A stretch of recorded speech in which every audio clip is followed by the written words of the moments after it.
La Fondation Payot pour la promotion de la lecture. Payot et Edelweiss présentent Marque-Page.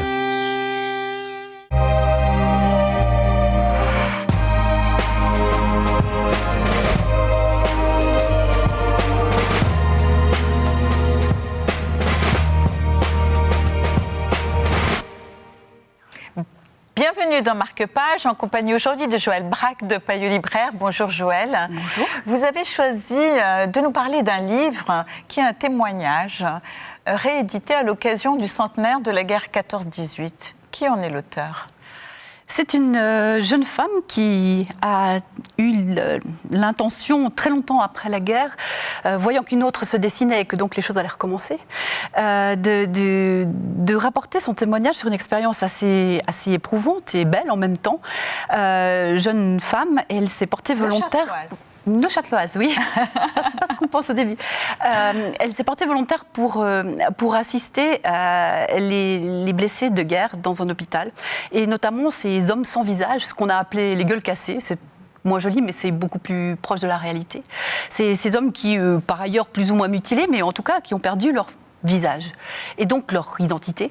Ils sont méconnaissables au sens premier du terme, c'est-à-dire quand on en voit des photos, si vous allez sur Internet, il y en a. C'est complètement sidérant parce que on peut imaginer qu'on perd un morceau d'un membre, mais perdre un morceau de sa tête, c'est véritablement impossible à concevoir. Et ce qu'on en voit ne le rend pas plus compréhensible parce qu'effectivement, c'est des gens dont on a l'impression qu'ils n'appartiennent plus à l'espèce humaine, mais alors à laquelle ?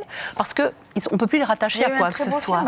La Chambre des officiers. La Chambre des officiers est quelque chose de très intéressant. Vous retrouverez dans ce livre, qui était très très peu connu avant cette réédition, un épisode que Marc Duguin a repris mot pour mot. En deux mots, ce livre aussi est intéressant par une postface, je crois. Absolument. Une postface très intéressante de l'historien Stéphane Garcia, qui a traqué l'auteur, qui n'est pas tout à fait ce qu'on peut imaginer quand on lit, parce qu'on a l'impression d'une jeune dame de bonne famille, ça fait un peu Maupassant sur les bords. C'était pas du tout ça.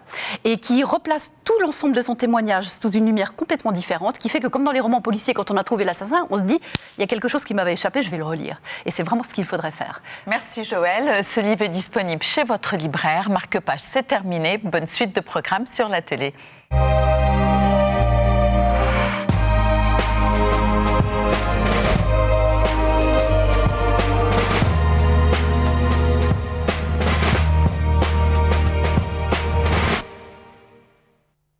La Fondation Payot pour la promotion de la lecture. Payot et Edelweiss présentent Marque-Page.